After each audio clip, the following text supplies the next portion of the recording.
Good morning friends. स्वागत है आपका आपका अपने YouTube channel study with Ravi Thakur पर। तो चलिए शुरुआत करते हैं द हिंदू एडिटोरियल वोकैबुलरी की।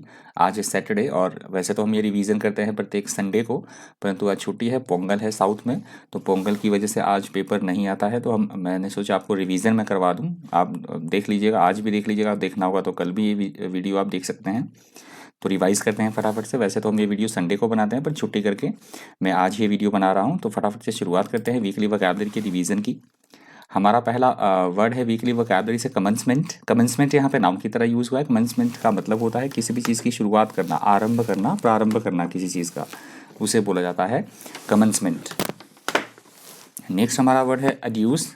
एड्यूस यहाँ पे वर्ब की तरह यूज़ हुआ है। एड्यूस का मतलब होता है किसी भी चीज़ का हम उल्लेख कर रहे हैं या किसी चीज़ का हम सबूत पेश कर रहे हैं, प्रमाण देना, किसी निष्कर्ष पर पहुंचना, उसे बोला जाएगा एड्यूस। अगला हमारा शब्द है क्राइटेरियन। यहाँ पे नाउन की तरह यूज हुआ है। क्राइटेरियन का मतलब होता है किसी भी तरह की किसी काम के लिए कोई कसौटी है, कोई स्टैंडर्ड है, बेंचमार्क है, मापदंड, मानदंड, उसको बोला जाएगा क्राइटेरियन। अगला हमारा शब्द है अर्जेंसी। यहाँ पे नाउन की तरह यूज हुआ है। अर्जेंसी का मतलब होता है ऐसा कोई काम जो बेहद ज़रूरी हो, अत्यावश्यक हो, महत्वपूर्ण हो, उसे बोला जाएगा अर्जेंसी। अगला हमारा शब्द है सर्ज। यहाँ पे नाउन की तरह यूज हुआ है। सर्ज का मतलब होता है किसी भी चीज़ में बड़ी तेज़ी के साथ वृद्धि होना, बढ़ना किसी चीज़ का, उसे बोला जाएगा सर्ज। अगला हमारा शब्द है ऑप्टिमिस्टिक। यहाँ पे एडजेक्टिव की तरह यूज हुआ है। ऑप्टिमिस्टिक का मतलब होता है ऐसा व्यक्ति जो भविष्य के प्रति हमेशा पॉजिटिव रहे, आशावादी रहे, आशावान होना, उसे बोला गया है ऑप्टिमिस्टिक। अगला हमारा शब्द है फ्यूरी। यहाँ पे नाउन की तरह यूज हुआ है। फ्यूरी का मतलब होता है बहुत ज़्यादा गुस्सा आना, नाराज़गी जाहिर करना, क्रोध जाहिर करना, उसे बोला गया है फ्यूरी। अगला हमारा शब्द है एमिनेंस। यहाँ पे नाउन की तरह यूज हुआ है। एमिनेंस का मतलब होता है हम किसी चीज़ की प्रमुखता को दिखाना चाह रहे हैं, कोई चीज़ कितनी इंपॉर्टेंट है, प्रमुखता, विशिष्टता या प्राधान्य, उसे बोला जाएगा एमिनेंस। अगला हमारा शब्द है रोबस्ट। यहाँ पे एडजेक्टिव की तरह यूज हुआ है। रोबस्ट का मतलब होता है ऐसी कोई चीज़ जो कि बहुत ज़्यादा स्वस्थ हो, मजबूत हो, ठोस हो, बहुत ज़्यादा स्ट्रॉन्ग, हेल्दी होना, उसे बोला जाएगा रोबस्ट। अगला हमारा शब्द है फ्रजाइल। यहाँ पे एडजेक्टिव की तरह यूज हुआ है। फ्रजाइल का मतलब होता है रोबस्ट का एकदम उल्टा, मतलब बहुत ज़्यादा नाजुक होना, कमज़ोर होना, दुर्बल होना, उसे बोला जाएगा फ्रजाइल। अगला हमारा शब्द है पोजिट। यहाँ पे नाउन की तरह यूज हुआ है। पोजिट का मतलब होता है हम किसी चीज़ को आधार मान के चल रहे हैं कि यदि ऐसा होगा तो इस तरह से हो सकता है। इमेज में आप देख सकते हैं, यदि ये लड़का इस इंस्ट्रूमेंट में पैर रखेगा तो इसके सर पे चोट लगेगी, मतलब ये प्री डिसाइडेड है। किसी चीज़ का आधार मानना, मंजूर करना, तथ्य मान लेना, उसे बोला जाएगा पोजिट। अगला हमारा शब्द है ऑमनिबस। यहाँ पे नाउन की तरह यूज हुआ है। ऑमनिबस का मतलब होता है सभी चीज़ों को सम्मिलित करना, इंक्लूड करना, कई मदों से युक्त होना, बहुत सारी बातें सम्मिलित होना किसी चीज़ में, कॉम्प्रिहेंसिव, ऑल इंक्लूसिव, उसे बोला जाएगा ऑमनिबस। अगला हमारा शब्द है रिस्ट्रेंट। यहाँ पे नाउन की तरह यूज हुआ है। रिस्ट्रेंट का मतलब होता है किसी भी तरह का प्रतिबंध होना किसी काम को करने में या फिर कंट्रोल करना किसी चीज़ को, उसे बोला जाता है रिस्ट्रेंट। अगला हमारा शब्द है इमोटिव। यहाँ पे एडजेक्टिव की तरह यूज हुआ है। इमोटिव का मतलब होता है एकदम भावनात्मक रहना, भावपूर्ण रहना, इमोशनल हो जाना एकदम से, उसे बोला जाएगा इमोटिव। अगला हमारा शब्द है रिगर। यहाँ पे नाउन की तरह यूज हुआ है। रिगर का मतलब होता है ऐसे कोई कानून या नियम या ऐसी कोई चीज़ है जो कि बहुत ही ज़्यादा स्ट्रिक्ट हो, जिसका प्रोसीजर बहुत ज़्यादा टफ हो, सख्ती के साथ, कठोरता के साथ, उसे बोला जाएगा रिगर। अगला हमारा शब्द है कोहेजन। यहाँ पे नाउन की तरह यूज हुआ है। कोहेजन का मतलब होता है एकजुटता दिखाना, यूनिटी दिखाना, सुसंगठन, उसे बोला जाता है कोहेजन। अगला हमारा शब्द है रेटोरिक। यहाँ पे नाउन की तरह यूज हुआ है। रेटोरिक का मतलब होता है बोलने या लिखने की कला, वाक चातुर्य या वाक पटुता, मतलब अपने बोलने के द्वारा या फिर लिखने के द्वारा लैंग्वेज को इफेक्टिवली यूज करना जिससे कि हम लोगों को प्रभावित कर सके, दैट इज कॉल्ड रेटोरिक। माफ कीजिएगा। अगला हमारा शब्द है होमोलगस। होमोलगस यहाँ पे एडजेक्टिव की तरह यूज हुआ है। होमोलगस का मतलब होता है एक दूसरे के समान दिखाई देना, इक्विवेलेंट होना, सिमिलर होना एक दूसरे के, उसे बोला जाता है होमोलगस। अगला हमारा शब्द है सीवियर। यहाँ पे एडजेक्टिव की तरह यूज हुआ है। सीवियर का मतलब होता है ऐसे कोई कानून या नियम या ऐसी कोई स्थिति जो बहुत ज़्यादा कष्ट हमें पहुंचाने वाली हो, बहुत ज़्यादा गंभीर हो, कठोर होना, उसे बोला जाएगा सीवियर। अगला हमारा शब्द है मिटिगेट। यहाँ पे वर्ब की तरह यूज हुआ है। मिटिगेट का मतलब होता है किसी भी तरह की कोई समस्या है, प्रॉब्लम है तो उसकी इंटेंसिटी को कम करना, धीमा करना, हल्का करना, उसे बोला जाएगा मिटिगेट। अगला हमारा शब्द है एफिकेशियस। यहाँ पे एडजेक्टिव की तरह यूज हुआ है। एफिकेशियस का मतलब होता है किसी चीज़ की कितनी कोई चीज़ कितनी इफेक्टिव है, प्रभावकारिता, या उसकी कितनी, मतलब उसमें प्रभावशाली है वो कितनी एफिशिएंट है कोई चीज़, कितनी प्रोडक्टिव है, उसे दिखाने के लिए इस वर्ड का यूज़ किया जाएगा एफिकेशियस का। अगला हमारा शब्द है सिल्वर बुलेट, यहाँ पे नाउन की तरह यूज़ हुआ है। सिल्वर बुलेट का मतलब होता है किसी भी समस्या को सुलझाने की कोई एक गारंटी होना कि ये समस्या बिल्कुल से मतलब रामबाण दवाई होना किसी चीज़ की। पेनिशिया मैंने लिखा है सिनोनिम्स में, तो उससे आप समझ सकते हैं सिल्वर बुलेट। अगला हमारा शब्द है डिफेक्शन, यहाँ पे नाउन की तरह यूज़ हुआ है। डिफेक्शन का मतलब होता है विद्रोह करना किसी तरह का। यहाँ राजनीतिक पार्टियों की सेंस में ये वर्ड यूज़ हुआ था कि एक पॉलिटिकल पार्टी को छोड़कर दूसरी राजनीतिक पार्टी में मिल जाना किसी का, उसे बोला गया था डिफेक्शन। अगला हमारा शब्द है वोकेशन, यहाँ पे नाउन की तरह यूज़ हुआ है। वोकेशन का मतलब होता है अपने आजीविका के लिए हम क्या काम कर रहे हैं, हमारी जो व्यवसाय है, कोई रोज़गार है, कि हमें ठीक लगे कि हमें करना चाहिए, हमारा प्रोफेशन, हमारा ऑक्यूपेशन, करियर, उसे बोला जाएगा वोकेशन। अगला हमारा शब्द है अनॉमली, यहाँ पे नाउन की तरह यूज़ हुआ है। अनॉमली का मतलब होता है किसी भी चीज़ में कई सारी अबनॉर्मलिटीज़ होना, इरेगुलरिटी, असंगति, अनियमितता, उसे बोला जाएगा अनॉमली। अगला हमारा शब्द एम्पल, यहाँ पे एडजेक्टिव की तरह यूज़ हुआ है। एम्पल का मतलब होता है किसी भी चीज़ का पर्याप्त मात्रा में होना, प्रचुर मात्रा में होना, प्लेंटिफुल, उसे बोला जाएगा एम्पल।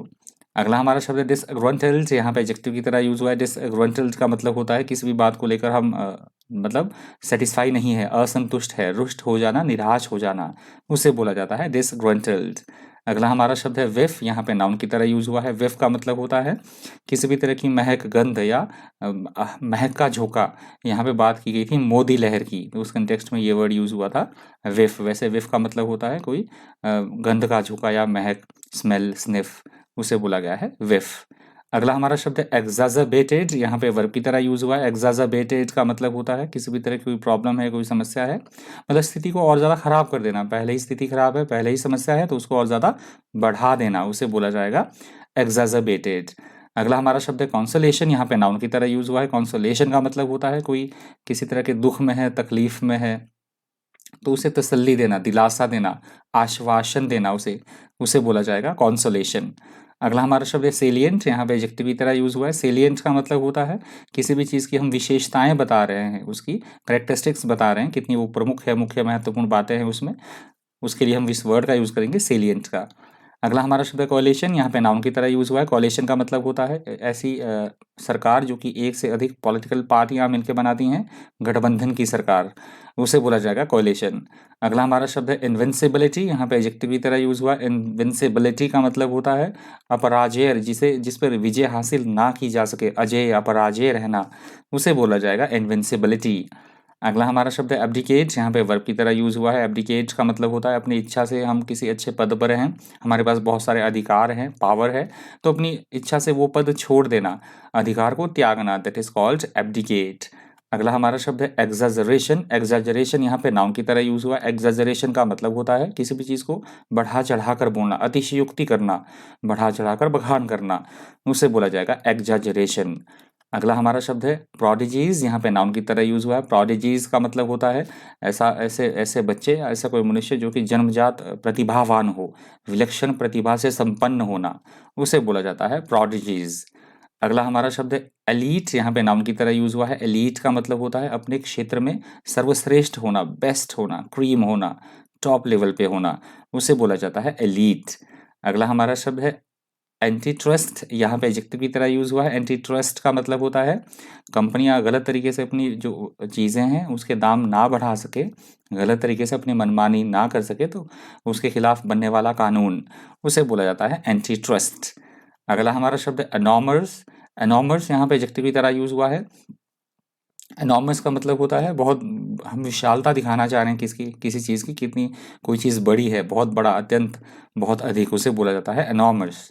अगला हमारा शब्द है स्निपेट्स, यहाँ पे नाम की तरह यूज़ हुआ है। स्निपेट्स का मतलब होता है किसी भी चीज़ के बारे में छोटी सी जानकारी होना, जैसे कोई न्यूज़ का मतलब थोड़ा सा पीस ऑफ इंफॉर्मेशन, उसे बोला जाएगा स्निपेट्स।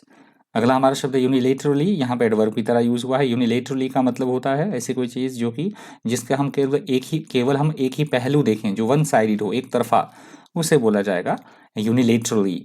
अगला हमारा शब्द है आर्बिट्रेरली। आर्बिट्रेरली यहाँ पे एडवर्ब की तरह यूज़ हुआ है। आर्बिट्रेरली का मतलब होता है ऐसी ऐसी कोई चीज़ जो अपने मनमाने ढंग से काम करती रहे, जिस पे किसी भी तरह का कोई नियंत्रण ना हो, बिना किसी नियंत्रण से स्वेच्छाचारी, उसे बोला जाएगा आर्बिट्रेरली। अगला हमारा शब्द है इंटरवेंशन, यहाँ पे नाउन की तरह यूज हुआ है। इंटरवेंशन का मतलब होता है किसी भी काम में किसी तरह का कोई रुकावट पैदा करना, व्यवधान पैदा करना, हस्तक्षेप करना, उसे बोला गया है इंटरवेंशन। अगला हमारा शब्द है इनकन्क्लूसिव। इनकन्क्लूसिव यहाँ पे एडजेक्टिव की तरह यूज हुआ है। इनकन्क्लूसिव का मतलब होता है ऐसी कोई चीज़ जो कि जिसका कोई रिजल्ट ना निकले, मतलब अधूरी होना, अनडिसाइसिव, एम्बिग्यूअस, अधूरा, उसे बोला जाएगा इनकन्क्लूसिव। अगला हमारा शब्द है अमास्ट, यहाँ पे एडजेक्टिव की तरह यूज हुआ है। अमास्ट का मतलब होता है किसी भी चीज़ को बड़ी भारी मात्रा में इकट्ठा कर करना, गैदर कर करना, कलेक्ट करना, उसे बोला गया है अमास्ट। अगला हमारा शब्द नाइव, यहाँ पे एडजेक्टिव की तरह यूज हुआ है। नाइव का मतलब होता है सीधा साधा होना, मतलब किसी भी क्षेत्र में नया होना, नौसिखिया, या हम बोल सकते हैं ऐसा व्यक्ति जो कि भोला भाला हो, सीधा साधा हो, निष्कपट हो, ईमानदार हो, उसे बोला जाएगा नाइव। अगला हमारा शब्द है रेसिस्टेंस, यहाँ पे नाउन की तरह यूज हुआ है। रेसिस्टेंस का मतलब होता है किसी भी काम में किसी तरह की कोई बाधा, कोई रुकावट, प्रतिरोध की स्थिति, उसे बोला जाता है रेसिस्टेंस। अगला हमारा शब्द है स्टॉन्च। स्टॉन्च यहाँ पे एडजेक्टिव की तरह यूज हुआ है। स्टॉन्च का मतलब होता है एकदम अपनी जगह पे टिके रहना, जो हमने बात बोली है उस पर टिके रहना, अड़े रहना, कट्टरता दिखाना, निष्ठावान, एकदम पक्का, उसे बोला गया है स्टॉन्च। अगला हमारा शब्द है टॉपल्ड, यहाँ पे वर्ब की तरह यूज हुआ है। टॉपल्ड का वैसे मतलब होता है लड़खड़ा कर गिर जाना, किसी भी चीज़ का गिर जाना, उसे बोला गया है टॉपल्ड। एडिटोरियल में इस वर्ड का यूज होता है सरकार के गिर जाने की सेंस में, सरकार के तख्ता पलट होने की सेंस में, दैट इज कॉल्ड टॉपल्ड। अगला हमारा शब्द है अब्रेसिव, यहाँ पे एडजेक्टिव की तरह यूज हुआ है। अब्रेसिव का मतलब होता है रूडली मैनर में बिहेव करना, किसी के साथ रूखेपन से, इस तरह से बिहेव करना, उसे बोला गया है अब्रेसिव। अगला हमारा शब्द है एनेक्सेशन, यहाँ पे नाउन की तरह यूज हुआ है। एनेक्सेशन का मतलब होता है किसी दूसरे देश को, किसी दूसरे देश की सीमाओं को जबरदस्ती अपने देश में मिला लेना, उसे बोला जाता है एनेक्सेशन। अगला हमारा शब्द है कैज़म, यहाँ पे नाउन की तरह यूज हुआ है। कैज़म का मतलब होता है किसी बात को लेकर गहरा मतभेद होना, असहमति जताना किसी बात को लेकर, उसे बोला गया है कैज़म। वैसे कैज़म का मतलब हम दरार की सेंस में, ज़मीन में दरार है या छेद है या खाई है किसी तरह की, तो उस कंटेक्स्ट में भी इस वर्ड का यूज होता है। अगला हमारा शब्द है प्रोब, यहाँ पे वर्ब की तरह यूज हुआ है। प्रोब का मतलब होता है किसी भी चीज़ के बारे में हम इन्वेस्टिगेट कर रहे हैं, जांच पड़ताल हम कर रहे हैं, खोजबीन कर रहे हैं, तो उसे बोला जाएगा प्रोब। अगला हमारा शब्द है कॉन्वॉय, यहाँ पे नाउन की तरह यूज हुआ है। कॉन्वॉय का मतलब होता है एक साथ जो व्हीकल्स चलते हैं या फिर जहाज़ों का बेड़ा, तो उन्हें दिखाने के लिए इस वर्ड का यूज किया जाता है कॉन्वॉय का। अगला हमारा शब्द है स्ट्रैंडेड, यहाँ पे एडजेक्टिव की तरह यूज हुआ है। स्ट्रैंडेड का मतलब होता है मुसीबत में फंसना, एकदम विपरीत परिस्थिति में फंस जाना, उसे बोला गया है माफ कीजिएगा, स्ट्रैंडेड। अगला हमारा शब्द है रिजेंटमेंट, यहाँ पे नाउन की तरह यूज हुआ है। रिजेंटमेंट का मतलब होता है किसी बात को लेकर नाराजगी जताना, नाखुशी जताना, क्रोध जताना, उसे बोला गया है रिजेंटमेंट। अगला हमारा शब्द है डिस्क्वाइटिंग, यहाँ पे एडजेक्टिव की तरह यूज हुआ है। डिस्क्वाइटिंग का मतलब होता है ऐसी कोई चीज़ जो कि हमें प्रॉब्लम में, एकदम प्रॉब्लम में डाल दे, हमें बेचैन कर दे, अशांत कर दे, उसे बोला जाता है डिस्क्वाइटिंग। अगला हमारा शब्द है अनवारंटेड, यहाँ पे एडजेक्टिव की तरह यूज हुआ है। अनवारंटेड का मतलब होता है ऐसी कोई चीज़ जो कि बिल्कुल बिल्कुल निराधार हो, बेबुनियाद हो, अनजस्टिफाई हो, असंगत होना, अनुचित होना, उसे बोला गया है अनवारंटेड। अगला हमारा शब्द है कॉन्स्पिरेसी, यहाँ पे नाउन की तरह यूज हुआ है। कॉन्स्पिरेसी का मतलब होता है किसी के खिलाफ किसी तरह की कोई साजिश रचना, षड्यंत्र रचना, कोई चाल चलना, दैट इज कॉल्ड कॉन्स्पिरेसी। अगला हमारा शब्द है एमेंसिपेट, यहाँ पे वर्ब की तरह यूज हुआ है। एमेंसिपेट का मतलब होता है सभी को इक्वालिटी की नज़रों से देखना, या सभी को कानून बराबर बराबर कानूनी अधिकार प्रदान करना, मतलब सबको एक समान समझना, उसे बोला गया है एमेंसिपेट। अगला हमारा शब्द है रिटोरिक, यहाँ पे नाउन की तरह यूज हुआ है। अभी रिपीट हो चुका है वर्ड, फिर से आ गया है, कोई बात नहीं। रेटोरिक का मतलब होता है लिखने या अपने बोलने की कला के द्वारा लोगों को प्रभावित करना, वाक चातुर्य, वाक पटुता, उसे बोला गया है रेटोरिक। अगला हमारा शब्द है एंटिसिपेशन, यहाँ पे नाउन की तरह यूज हुआ है। एंटिसिपेशन का मतलब होता है कि ऐसी कोई घटना जिसका हमें पहले ही पता हो कि होने वाली है, पूर्वानुमान होना, शीघ्र घटित होने वाली कोई चीज़, दैट इज कॉल्ड एंटिसिपेशन। अगला हमारा शब्द है मॉर्फ, और ये वीकली वोकैबुलरी के रिवीजन का अंतिम शब्द भी है। मॉर्फ का मतलब होता है एक एक मतलब ट्रांसफॉर्मेशन होना, किसी चीज़ की एक रूप से दूसरे रूप में परिवर्तित होना, आकार एवं रूप बदलना या बदलना किसी चीज़ का, उसे बोला गया है मॉर्फ। तो वीकली वोकैबुलरी के रिवीजन का अंतिम शब्द था। डॉक्यूमेंट की पीडीएफ के लिए आप मुझसे टेलीग्राम ग्रुप पे जुड़ सकते हैं, और मैं टेलीग्राम ग्रुप का लिंक इसी वीडियो के डिस्क्रिप्शन बॉक्स में डाल दूंगा, तो आप इसी वीडियो के डिस्क्रिप्शन बॉक्स में जाकर टेलीग्राम ग्रुप के लिंक को एक्सेस कर पाएंगे। और प्लीज़ अगर आपने वीडियो को यहाँ तक देखा है तो प्लीज़ वीडियो को लाइक कर दीजिएगा यदि आपको इन्फॉर्मेटिव लगता हो, फ्रूटफुल लगता हो। नहीं आपको लगता है कोई इन्फॉर्मेशन आपको लगता है कि नहीं मुझे मिली है, नहीं मेरी नॉलेज इंक्रीज़ हुई है, तो आप डिसलाइक भी कर सकते हैं। और प्लीज़ वीडियो को 50% तक पूरा देखा कीजिए। इस वीडियो में इतना ही। इसी तरह के इन्फॉर्मेटिव वीडियोज़ के लिए बन रही है चैनल पर। Thank you, thanks for watching.